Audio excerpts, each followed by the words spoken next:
So good morning guys. तो चलिए start करते हैं आज के यानी कि 8 जुलाई के इंपॉर्टेंट करंट अफेयर्स को। आज का वीडियो आपको लेट मिल रहा है और इसका अपडेट मैंने आपको कम्युनिटी पोस्ट पे और टेलीग्राम पे दे दिया था कि कल मुझे फैमिली फंक्शन में जाना पड़ा और ज़रूरी था इसलिए जाना पड़ा और उसी कारण से मॉर्निंग में वीडियो नहीं बन पाया था। तो अभी आपको वीडियो मिल रहा है और अगर अभी तक आपने टेलीग्राम को ज्वाइन नहीं किया है, अगर आप टेलीग्राम यूज़ करते हैं तो लिंक डिस्क्रिप्शन में है। कोई भी अपडेट होता है तो वैसे कम्युनिटी पोस्ट में भी मैं अपडेट कर देता हूं और टेलीग्राम पे भी, लेकिन कम्युनिटी पोस्ट का हो सकता है आपको पता चले ना चले, लेकिन टेलीग्राम को आपको अपडेट मिल ही जाता है, तो आप ज्वाइन कर लीजिएगा। तो स्टार्ट करते हैं हमारी आज की क्लास। तो पहला प्रश्न पूछ रहे हैं, अभी हाल ही में विश्व जूनोसिस दिवस ये कब मनाया गया? तो आंसर होगा 6 जुलाई को। हर साल 6 जुलाई को वर्ल्ड जूनोसिस डे के रूप में मनाया जाता है, जूनोटिक बीमारियों के प्रति जागरूकता फैलाने के लिए। और 6 जुलाई को ही क्यों? क्योंकि लुई पास्चर ने 6 जुलाई 1885 को जूनोटिक रोग के खिलाफ पहले टीके का सफल प्रयोग किया था। जूनोटिक डिजीज क्या होती है? जानवरों से इंसानों में फैलने वाली बीमारियों को कहते हैं जूनोटिक डिजीज। थीम भी है इसकी, एक विश्व एक स्वास्थ्य, जूनोस को रोकें। तो याद रखना है विश्व जूनोसिस दिवस ये कब मनाया जाता है? 6 जुलाई को। तो जुलाई में अभी तक कौन कौन से दिवस हम मना चुके हैं? तो देखो, 1 जुलाई को 3 दिवस मनाए थे हमने, national doctor day, GST day और नेशनल चार्टर्ड अकाउंट्स डे। 2 जुलाई को वर्ल्ड स्पोर्ट्स जर्नलिस्ट डे यानी कि खेल पत्रकार दिवस और वर्ल्ड यूएफओ डे। 3 जुलाई को अंतर्राष्ट्रीय प्लास्टिक बैग मुक्त दिवस, international plastic bag free day. और एक 6 जुलाई को अंतर्राष्ट्रीय सहकारिता दिवस भी मनाया था इस बार, जो कि जुलाई के पहले शनिवार को होता है, और ये 6 जुलाई को ही वर्ल्ड जूनोसिस डे के रूप में भी मना रहे हैं। तो ये जुलाई के डेज है, इनको ध्यान में रखना। अगला प्रश्न देखते हैं अभी। फिर आपसे पूछ रहे हैं, राष्ट्रीय बाल अधिकार संरक्षण आयोग के द्वारा किस राज्य की अभ्रक खदानों को बाल श्रम मुक्त घोषित किया गया है? तो आंसर होगा झारखंड। तो अभी राष्ट्रीय बाल अधिकार संरक्षण आयोग यानी कि national commission for protection of child rights, इन्होंने झारखंड की अभ्रक खदानों को बाल श्रम मुक्त घोषित किया है। अभ्रक यानी कि माइका। और मैं आपको बता दूं, भारत में 14 वर्ष तक की आयु के कामकाजी बच्चों को बाल श्रमिक कहा जाता है। अभ्रक की माइका की बात कर लें तो ये एक चमकदार और पारदर्शी यानी कि ट्रांसपेरेंट खनिज है, जिसका उपयोग कॉस्मेटिक आइटम्स में, इलेक्ट्रॉनिक्स, ऑटोमोबाइल और निर्माण जैसे कई उद्योगों में होता है। ये झारखंड के कोडरमा और गिरिडीह जिलों में प्रचुर मात्रा में पाया जाता है। और ये जो झारखंड में कोडरमा है, इसे कभी भारत की अभ्रक राजधानी या अभ्रक नगरी भी कहा जाता था। देखो, अभ्रक के उत्पादन में हम बात करें माइका के प्रोडक्शन में, तो दुनिया में हमें पहले नंबर पे चाइना आता है और भारत प्रोडक्शन के मामले में 8वें स्थान पे आता है। लेकिन भारत के अंदर बात करेंगे तो पहले स्थान पे आंध्र प्रदेश है, दूसरे पे राजस्थान आता है। और निर्यात के रेस्पेक्ट में बात करेंगे तो पहले स्थान पे भारत आता है, दूसरे पे चाइना है। और अगर इसकी बात करें हम national commission for protection of child rights की, यानी कि राष्ट्रीय बाल अधिकार संरक्षण आयोग की, तो इसकी स्थापना 2007 में होती है और इसके अध्यक्ष हैं प्रियंका कानूनगो। और झारखंड के स्टैटिक देख लो, झारखंड की कैपिटल आपको पता है रांची होती है। मुख्यमंत्री अभी फिर से बन गए कौन? हेमंत सोरेन। और गवर्नर सीपी राधाकृष्णन है। अच्छा, रांची से याद आएगा, जो प्रधानमंत्री जन आरोग्य योजना है वो रांची से ही लॉन्च की थी मोदी जी ने। कब? 23 सितंबर 2018 को। तो इतने पॉइंट आप ध्यान रखना, बिल्कुल पॉइंट टू पॉइंट और इंपॉर्टेंट पॉइंट्स ही मैंने आपको यहाँ पे बताए हैं क्वेश्चन के। क्वेश्चन इंपॉर्टेंट भी मार्क कर लेना। अगला प्रश्न देखते हैं। फिर पूछ रहे हैं, अभी एलआईसी के एमडी सीईओ के रूप में किसे नामित किया गया? तो आंसर होगा सिद्धार्थ मोहंती को। आपको पता है एलआईसी के वर्तमान में एमडी सीईओ यही है, सिद्धार्थ मोहंती। और अभी इन्हें एक बार फिर से एमडी सीईओ के रूप में नियुक्त किया गया है, रीअपॉइंट किया गया है। एलआईसी ये भारत की सबसे बड़ी जीवन बीमा कंपनी है, जिसकी स्थापना होती है 1956 में। हेडक्वार्टर मुंबई में मिलेगा और एमडी सीईओ फिर से बन चुके हैं, सिद्धार्थ मोहंती इनका नाम है। बाकी ऑप्शन पे देखो, Dhirendra Ojha press information bureau के डायरेक्टर जनरल बने। डॉक्टर बीएन गंगाधर की बात करें तो राष्ट्रीय चिकित्सा आयोग के अध्यक्ष बने। और Atul Kumar Chaudhary Telecom Regulatory Authority of India के सेक्रेटरी सचिव बने, जबकि इसके अध्यक्ष अभी अनिल कुमार लाहौटी बने थे। ये नाम भी ध्यान में रखना। अगला प्रश्न देखते हैं। फिर पूछ रहे, यूनेस्को विश्व धरोहर समिति की 46वें सत्र की मेजबानी कौन सा देश करेगा? तो आंसर होगा भारत। तो यूनेस्को के विश्व धरोहर समिति की बैठक की मेजबानी ये भारत करेगा।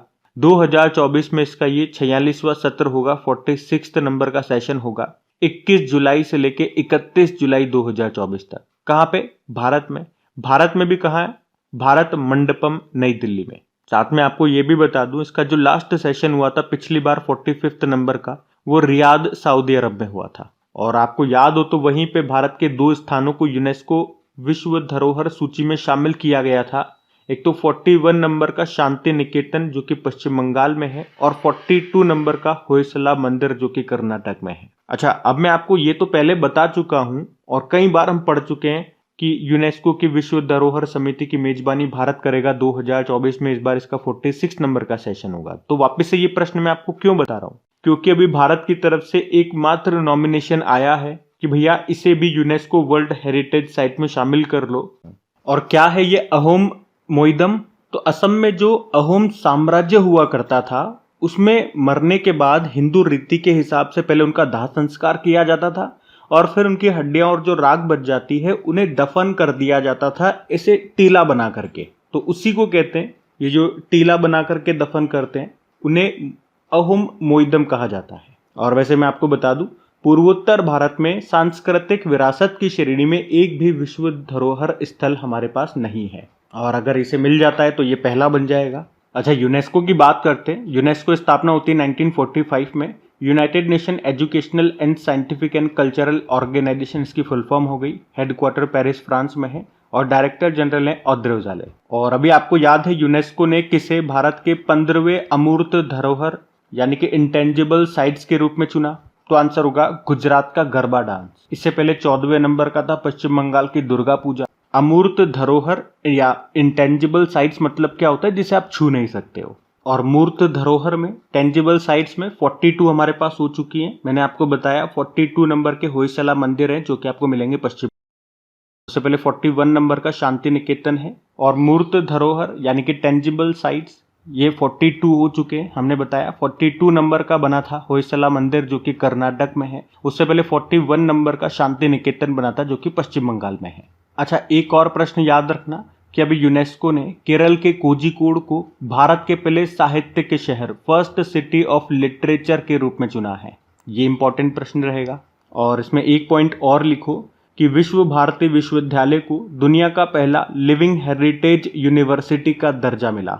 ये कहाँ पर है? ये पश्चिम बंगाल में है। एक्चुअली में ये जो टैग है ये अमूर्त धरोहरों को दिया जाता है, लेकिन पहली बार किसी मूर्त धरोहर को ये टैग दिया गया। तो ये प्रश्न भी इंपॉर्टेंट रहेगा। और ये भी याद रखना कि यूनेस्को में विश्व की एकमात्र मिश्रित स्थल कौन सा है? तो कंचनजंगा जो सिक्किम में है। तो ये सारे पॉइंट्स आप ध्यान में रखना, इंपॉर्टेंट है सारे के सारे। हम अगला प्रश्न देखते हैं। फिर आपसे पूछ रहे हैं अभी हाल ही में संपूर्णता अभियान किसने शुरू किया? तो आंसर होगा नीति आयोग ने। तो अभी नीति आयोग ने संपूर्णता अभियान को शुरू किया है। अभी 4 जुलाई को ही शुरू किया था। 3 महीने के लिए इसको शुरू किया गया है। और ये अभियान जो देश के 112 आकांक्षी जिले हैं और जो 500 आकांक्षी ब्लॉक्स हैं उनमें शुरू किया गया। क्या होता है ये आकांक्षी जिले? जिसे आप इंग्लिश में एस्पिरेशनल डिस्ट्रिक्ट्स बोलते हो। तो मतलब ये वो कमजोर या वो पिछड़े हुए जिले हैं जिन्हें हमें आगे बढ़ाना है, इन्हें ऊपर उठा करके लाना है।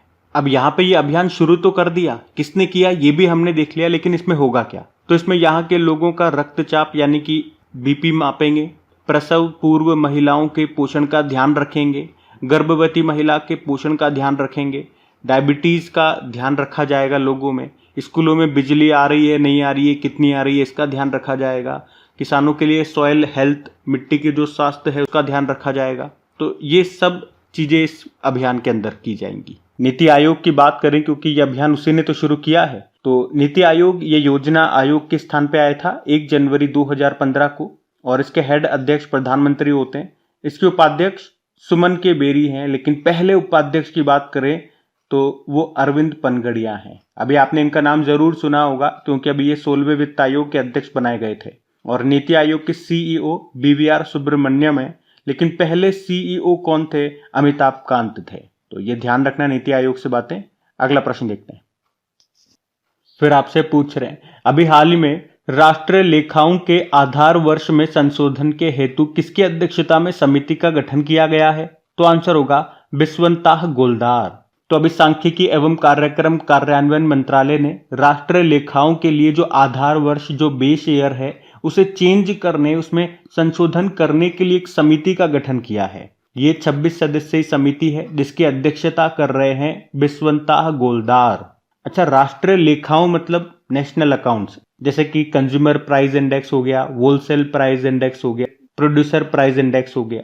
अभी वर्तमान में अगर बात करें तो इनका जो आधार वर्ष बेस ईयर है वो 2011-12 है, पर ये इसे चेंज करके 2020-21 करना चाहते हैं और उसी के लिए ये समिति बनाई गई है। वो बताएगी कि हमें ऐसा करना चाहिए या नहीं करना चाहिए। किसकी अध्यक्षता में, याद रखना, बिस्वंता गोलदार की अध्यक्षता में। अच्छा, आपको याद है हमारे जो पूर्व राष्ट्रपति हैं रामनाथ कोविंद जी, इनकी अध्यक्षता में कौन सी समिति बनी थी या किसके लिए बनी थी? वन नेशन वन इलेक्शन के लिए, और इन्होंने अपनी रिपोर्ट सौंप दी है वर्तमान प्रेसिडेंट द्रौपदी मुर्मू को। अब आपके लिए होमवर्क प्रश्न रहेगा भी, डॉक्टर के राधाकृष्णन की अध्यक्षता में कौन सी समिति बनाई गई थी? बताइए। हम अगला प्रश्न देखते हैं। फिर आपसे पूछ रहे हैं, अभी हाल ही में पहली बार मैनलैंड सीरो का फोटोग्राफिक दस्तावेजीकरण ये कहां पे किया गया? तो आंसर होगा असम में। तो अभी असम के रायमोना नेशनल पार्क में पहली बार दुर्लभ मैनलैंड सीरो की तस्वीर खींची गई है। ये IUCN की वल्नरेबल मैमल स्पीशीज की लिस्ट में आती है, यानी कि संवेदनशील स्तनपायी प्रजाति है। और ये देखने में आपको कुछ इस तरह से लगेगी। पहली बार इसका फोटो खींचा गया है, आप देख सकते हैं। यह है मैनलैंड सीरो। कहां पे? असम के रायमोना नेशनल पार्क में। अब मैं आपको ले चलता हूं असम में। असम की स्टैटिक देखेंगे। देखो, असम की कैपिटल दिसपुर होती है और मुख्यमंत्री हेमंत बिस्वा शर्मा हो गए और गवर्नर है गुलाब चंद कटारिया। यहाँ का राजकीय पशु एक सिंग वाला गेंडा हो गया। राजकीय पक्षी व्हाइट विंग्ड वुड डक हो गई। वृक्ष है होलोंग। पुष्प है फॉक्सटेल ऑर्किड और फल है काची नींबू।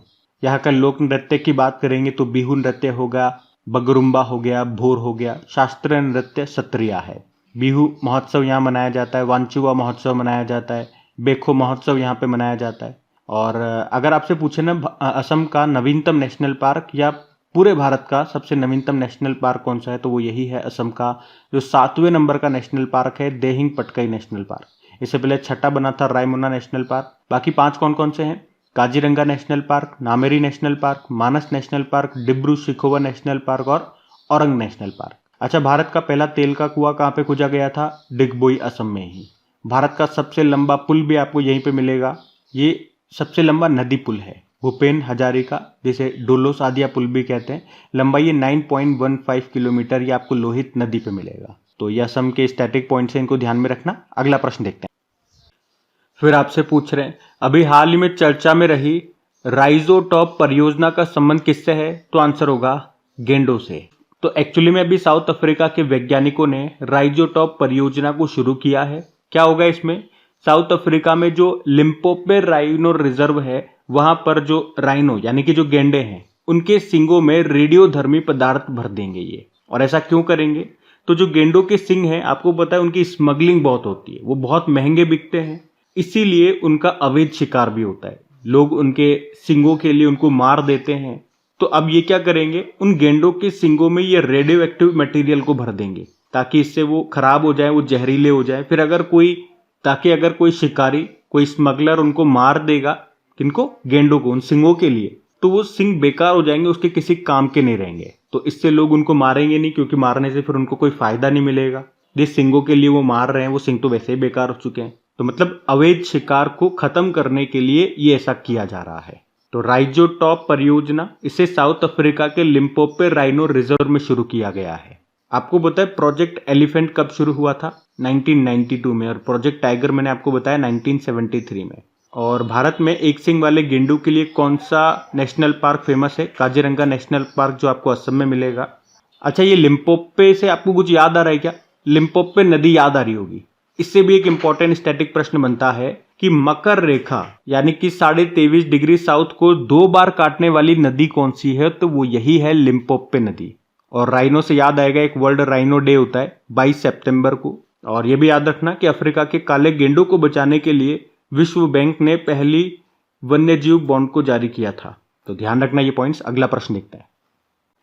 फिर आपसे पूछ रहे हैं, अभी हाल ही में RBI के एग्जीक्यूटिव डायरेक्टर कौन बने हैं? तो आंसर होगा चारुलता एस्कार, तो अभी आरबीआई ने चारुलता एस कार को एग्जीक्यूटिव डायरेक्टर के रूप में नियुक्त किया है। आपको याद होगा अभी पिछले महीने भी अर्नब कुमार चौधरी को आरबीआई ने एग्जीक्यूटिव डायरेक्टर के रूप में नियुक्त किया था, और अभी चारुलता एस कार को। आरबीआई के बारे में बात करेंगे, लेकिन उससे पहले ऑप्शन देखो जरा। ज्योति विज, आपको पता है फिक्की के डायरेक्टर जनरल बनी है। Rakesh Ranjan staff selection commission कर्मचारी चयन आयोग के अध्यक्ष बने, और Kapil Sibal supreme court bar association के हेड बने। देखो, आरबीआई की स्थापना होती है 1 अप्रैल 1935 में, और इसकी स्थापना किस आयोग की सिफारिश पे होती है? तो हिल्टन यंग आयोग। राष्ट्रीयकरण नेशनलाइजेशन हुआ था 1 जनवरी 1949 में, और वर्तमान में गवर्नर हैं शक्तिकांत दास, 25वें नंबर के हैं। पहले ब्रिटिश गवर्नर कौन थे? सर ऑसबॉर्न स्मिथ, और पहले भारतीय गवर्नर सीडी देशमुख। तो आरबीआई से ये पॉइंट्स आप ध्यान में रखना। अगला प्रश्न देखते हैं। फिर पूछ रहे हैं, अभी हाल ही में रशिया ने कब तक नए ऑर्बिटल स्टेशन निर्माण की घोषणा की है? तो आंसर होगा 2030 तक। तो रशिया की जो स्पेस एजेंसी है उसका नाम है रोसकॉस्मोस, और इसी ने अभी घोषणा की है 2030 तक ये स्पेस में अपने खुद का नया ऑर्बिटल स्टेशन स्थापित करेगा। अभी आप जानते हो वर्तमान में स्पेस में जो अंतरिक्ष में जो इंटरनेशनल स्पेस स्टेशन है उसे 1998 में रशिया और अमेरिका ने स्थापित किया था मिलके, और अभी कुछ समय पहले रशिया ने बोल दिया कि हम उसको छोड़ देंगे। पहले तो कहा था 2024 तक छोड़ देंगे, फिर कहा 2028 तक छोड़ देंगे, और अभी नासा ने भी स्पेस से इस इंटरनेशनल स्पेस स्टेशन को नष्ट करने का काम सौंपा है किसे? स्पेस एक्स को। बोला है 2030 तक हटा देना भैया इसको, और इसके लिए कितने रुपए दिए? $843 मिलियन। अच्छा, आप तो ये बताओ कि भारत कब तक अपना खुद का स्पेस स्टेशन बनाएगा? हमारा टारगेट क्या है? 2035 है, और हमारा चांद पर इंसानों को भेजने का टारगेट 2040 है। आप जानते हो स्पेस में जाने वाले पहले व्यक्ति कौन थे? यूरी गागरिन थे, यूएसएसआर से थे। कब गए थे? 12 अप्रैल 1961 1961 में। इसीलिए तो 12 अप्रैल को मानव अंतरिक्ष उड़ान दिवस मनाते हैं। इसीलिए तो हम 12 अप्रैल को मानव अंतरिक्ष उड़ान का अंतर्राष्ट्रीय दिवस के रूप में मनाते हैं। पहली महिला कौन गई थी? वेलेंटीना गई थी, वो यूएसएसआर से ही थी। अभी आपको याद होगा लेटेस्ट सुनीता विलियम फिर से गई है। बोइंग कंपनी का जो यान है स्टार लाइनर, उसमें बैठ करके गई है। अच्छा, कासा क्या है? तो साउथ कोरिया की जो स्पेस एजेंसी है उसका नाम कासा है। अभी नई बनाई है, तो याद रखना, न्यूज में है नाम। वैसे भारत ने, आपको याद होगा, 3 सेक्टरों में 100% एफडीआई को मंजूरी दी थी, उसमें एक सेक्टर स्पेस का भी है। बाकी 2 कौन से हैं? डिफेंस का सेक्टर और टेलीकम्युनिकेशन का सेक्टर। तो ये भी ध्यान में रखना। और ये थी आज की आपकी करंट अफेयर्स की क्लास। और मुझे पता है आज वीडियो लेट अपलोड हुआ है तो बहुत कम व्यूज आने वाले हैं, बहुत कम लोग देखेंगे, लेकिन प्लीज जितने भी देख रहे हैं अगर अच्छा लगा तो प्लीज इसे लाइक जरूर कीजिएगा, दोस्तों के साथ में शेयर जरूर कीजिएगा। और आज आपको जुलाई के फर्स्ट वीक का वीडियो भी मिल जाएगा। 1 जुलाई से लेकर 7 जुलाई तक के सभी इंपॉर्टेंट क्वेश्चन उसमें कवर किए गए हैं, तो वीडियो को जरूर देखिएगा, आपको बहुत पसंद आने वाला है। चलो अभी कल के करंट अफेयर्स का मैं आपको क्विक रिवीजन करा दूं, फिर हम सेशन एंड करते हैं। तो यहाँ पे हम 7 जुलाई के इंपॉर्टेंट करंट अफेयर्स के क्वेश्चंस का क्विक रिवीजन कर रहे हैं। अभी ईरान के नए राष्ट्रपति कौन बने? तो मसूद पेजेश्कियान बने। फिर पूछा अभी प्रेस सूचना ब्यूरो के महानिदेशक कौन बने? धीरेन्द्र ओझा। फिर पूछा झारखंड हाईकोर्ट के चीफ जस्टिस कौन बने? तो विद्युत रंजन सारंगी बने।